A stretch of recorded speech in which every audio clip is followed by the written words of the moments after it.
প্রথম আলো এবং ডেইলি স্টার এই দুইটা হচ্ছে এক ধরনের মাফিয়া, একটাও মিডিয়া না, এগুলো হচ্ছে ব্যবসায়িক প্রতিষ্ঠানকে বাঁচিয়ে রাখে। বসুন্ধরা লক্ষ লক্ষ কোটি টাকা হচ্ছে মানুষ থেকে ছিনাই নিছে, তার ছেলেরা ধর্ষণ করছে, তারপরে হচ্ছে এগুলো নিয়ে দেখবেন কখনোই কালের কণ্ঠে কিছু বলবে না, কখনোই নিউজ 24 কিছু বলবে না, ডেইলি সান কখনোই কিছু বলবে না, এগুলো নিয়ে কিচ্ছু বলবে না, কারণ এরা হচ্ছে ওই বসুন্ধরার শাহ আলম, এই আনভির, এদের পয়সা দিয়ে এরা চলে। অথচ বলা হলো আমরা নাকি 10 কোটি টাকা নিয়ে গিয়েছি। আরে ভাই, টাকাকে নিয়ে যাওয়া যায়? মানে টাকাকে নিয়ে যাওয়া যায়? পরে আবার উনি বক্তব্যটা পরিবর্তন করেছে। এই বক্তব্য তো প্রথম আলো সার্কুলেট করে নেন। ধরেন আপনারা এটা পরে কি করতে পারবেন? আপনারা মানুষের চোখে খারাপ বানাতে পারবেন, মানুষের চোখে আপনারা ভিলেন বানাতে পারবেন, মানুষের চোখে আস্থাহীন করতে পারবেন, কিন্তু দিন শেষে মনে রাখবেন সত্যটাই টিকে যায়। এখানে আমি প্রথম আলোর এক ধরনের মাফিয়াগিরি আমি আপনাদেরকে বলি। প্রথম আলো কালকে একটা নিউজ করেছে। প্রথম আলো নিউজটা কিভাবে করলো? প্রথম আলো নিউজটা করছে, ফর এক্সাম্পল আমি যদি সার্চ করি প্রথম আলো ওই নিউজটা কই আছে, মানে প্রথম আলো, এটাকে অনেকে বিভিন্ন ভাষায় বলে, বিভিন্ন নামে এটাকে বলে থাকে।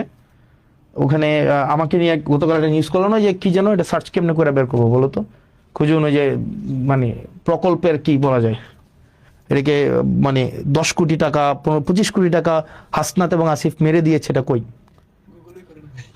Okay fine.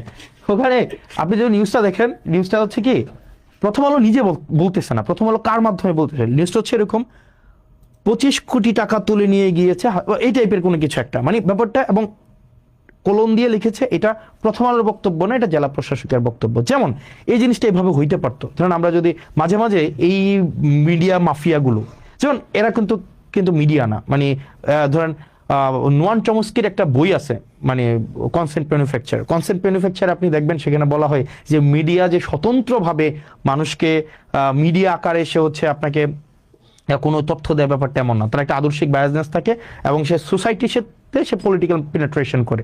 যেমন আমাদের দেশের মিডিয়াগুলোকে যদি আপনি দেখেন, আমাদের দেশের মিডিয়াগুলো কিন্তু হচ্ছে ধরেন ফর এক্সাম্পল বসুন্ধরার কে আছে, বসুন্ধরার হচ্ছে মিডিয়া হচ্ছে কালের কণ্ঠ।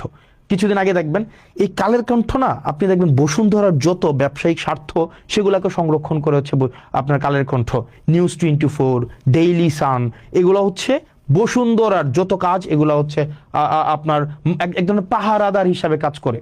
আপনার এই যে বসুন্ধরার যত অপকর্ম আছে, যা কিছু আছে, যেমন কিছুদিন আগে আমাদের একটা ফাইট দেখতে আমাদের খুব মজা লাগছে, যেমন প্রথম আলো এবং বসুন্ধরার একটা ফাইট।